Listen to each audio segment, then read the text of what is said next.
Welcome to C-Suite Blueprint Radio, conversations with communications strategy consultant and author Ed Barks and his guests. C-Suite Blueprint Radio serves as a practical resource for senior communications and government relations executives who counsel their C-Suite leaders. Our goal? To help you achieve your business and public policy goals. Now, here's your host, Ed Barks. Today, we're going to talk all about video. Now, I know it may seem strange here on C-Suite Blueprint Radio. Nonetheless, anyone who Zooms these days, and let's face it, that's just about all of us, will gain something useful. Thom Wolf has more than 2 decades of experience in video shooting, editing, and production for networks, theaters, individuals, nonprofits, and corporate clients. Those clients include the BBC, CBS, PBS, Disney Productions, the National Symphony Orchestra, the Smithsonian, the Library of Congress, and many corporations. Full disclosure, I've brought Thom on board to shoot some of my communications training workshops. Thom, welcome. It's good to have you here. Thank you, Ed. All of us have had to become our own video producers during the pandemic. And I know I struggled with that early on, and I'm admittedly no engineer, but there are ways we can improve the quality of our video when on Zoom or another similar service. What is the number one piece of advice that you can recommend? You're probably using a laptop like most people do. Put it on a couple of books so that that camera, which is usually at the top of the laptop, is high enough so it's kind of eye level, so it's looking right at you. Don't do that. If you set it on the desk, the camera's going to be looking up, pretty much up your nose, and it looks horrible. Yeah, I think we've all seen that in news interviews and in meetings that we hold on Zoom as well. Now, in terms of cameras, I also want to get to lighting, because that's very important, not just to be seen, but to create a professional image too. What do you suggest in terms of lighting? Well, number one, do not have any windows or bright light sources behind you, because your face has to be the brightest object in the picture. If not, your eye is going to go to that, whatever the bright object is. So I would suggest don't have any windows or any bright objects behind you, and you could just take a desk lamp. If your desk is against a wall, say it's a white wall, take that desk lamp and aim it right at the wall, or take any kind of light and hit that wall with it so it's nice and soft hitting your face. And then use your computer so that you can see what you look like. And if you don't look bright enough, bring in some more light. A lot of people have taken to using these ring lights. What do you think of those? I think they're great. I mean, you can even buy some ring lights for like $10 that you charge up and you can put on your phone and take with you to do it. Ring lights are really good, and everybody uses them. So they're even the professional people on Entertainment Tonight and stuff, you'll see the ring lights in their glasses, which is the other problem. Make sure that ring light is high enough so that when you're looking at the picture, you don't see the ring light in your glasses. Okay. And now in terms of backlights, is that just kind of a master level thing that most of us don't need to worry about, or can a backlight be a good idea too? Well, a backlight can help, but it's really a pain to set it up and do it, and you don't want it to hit the lens of the camera. So I would say no, I would say it's much better to have lights coming from 2 sources towards your face, the left and the right side, so that you're more evenly lit. And how much of an investment do people piping into remote meetings from home need to make? I mean, are we talking $100, $1,000? What? No, you can, for $100, you can buy a couple of ring lights and make it pretty easy, but you don't even have to spend that. People have lights around their house. If you put the light so that it reflects against the wall and lights you up, you'll look fine. It's not a big investment. If you want to set up an area so that you can do it all the time, some ring lights would be nice. Also, another cheap thing to do is for the audio, if you take a towel and lay it on your desk, because if you think about it, your voice is reflecting off of that desk, which is a hard surface. And if you put that towel, it softens everything up. things Well, up. I'm jotting that one down right now. That's that's a good idea. Now, in terms of the physical setting, do people need a dedicated room, maybe a spare bedroom or an office or something like that? Or what's the best type of setup if let's say somebody's in a very small apartment? Well, you always look at how you look on the screen, but one of the biggest factors is the audio. So if you're in a small apartment like in my house, I'm holding my breath, my dog doesn't start barking, and we have a pretty big house and he's pretty far away, but you want to try to make the audio sound good. And so if you have an air conditioning, say you have a window unit. I'm from New Orleans and we used to have a lot of window units. Well, if you had that thing blowing, it would sound horrible. Most heating systems don't sound that bad, but if you can turn it off, if you're not going to freeze or burn up for the few minutes you're going to do the talk, that's a good idea. You want it as quiet as you can so that your voice sounds the best. We'll be back with more video intelligence from Thom Wolf in a moment. First, a quick reminder to keep up with the latest in communications strategy and training, become a member of the communications community.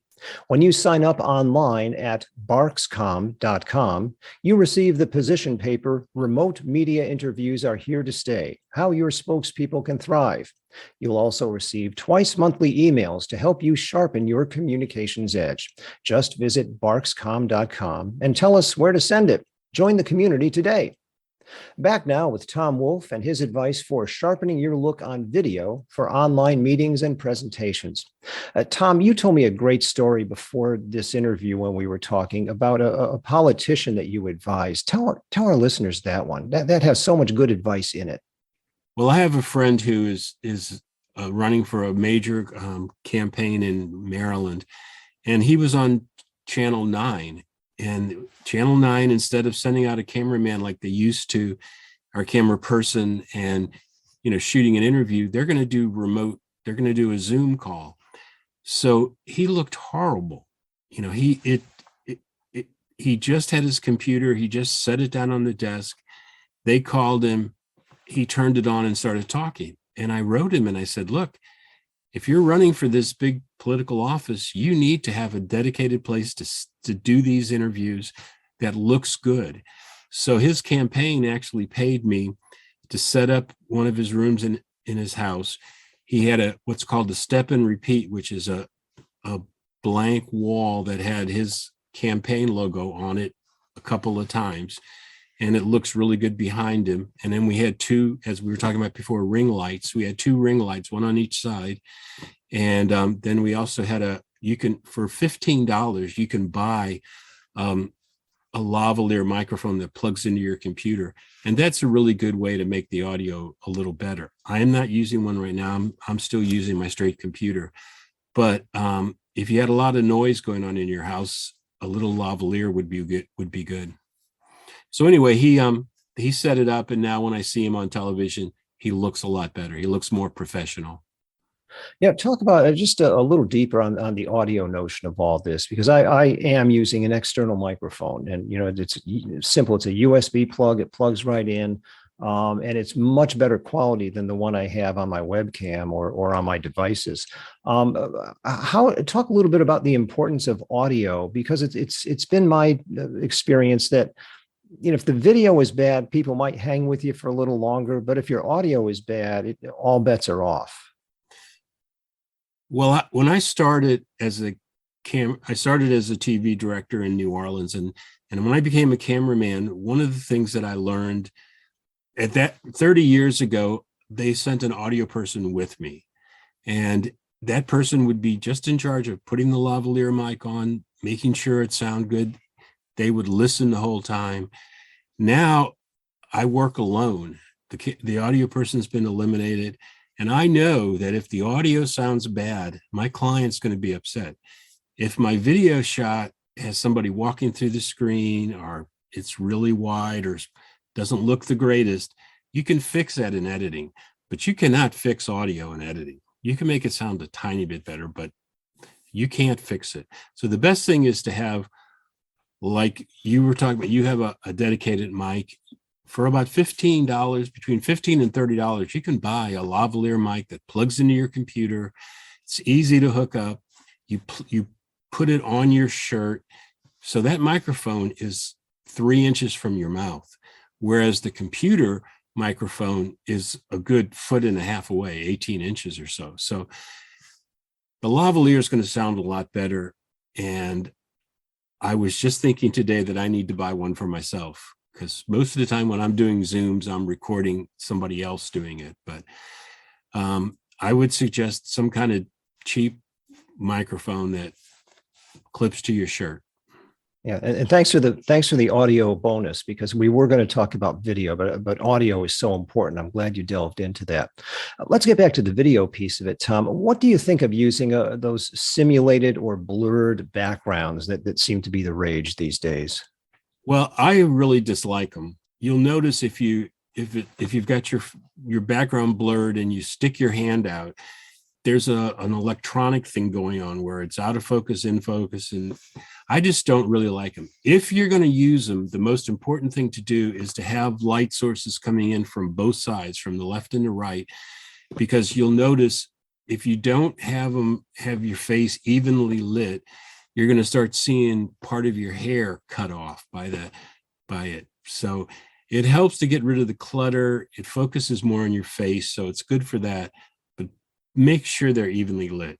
If you don't need them, if you can have a blank wall, I would suggest doing that. What do you think about a physical green screen? Green screens are used in the production business as a source to eliminate the green. You put the green behind a person, and then when you're editing, you put something else there. And you'll notice that news, weather people and stuff do not have green on, because their whole background is green. But if you're talking about like a black screen or a white wall, that's great. I mean, green is fine, but it's kind of a strange color if you're going to leave it there and not substitute something else. Yeah, it's always fun to watch the weather forecasters on St. Patrick's Day when they wear green and kind of blend into the background without realizing it. Now, Thom, to sum things up, tell us again the very best advice you have for people to improve their look on video meetings and presentations. Number one, get that camera up to eye level.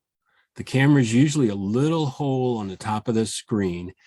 Put it on some books. It doesn't matter what it looks like, because nobody's going to see those books sitting there on your desk. Get that camera up, get it so that it's eye level. That makes you look a whole lot better than the up the nose shot. The second thing would be if you could get like a lavalier, if you're going to do this all the time, it'll make you sound better. And then for lighting, if you can afford a couple of ring lights, which aren't that expensive, they look really good. If you can't, just get some lights. When I said before, bounce them off the wall, the reason you bounce them off the wall is because it softens up the light.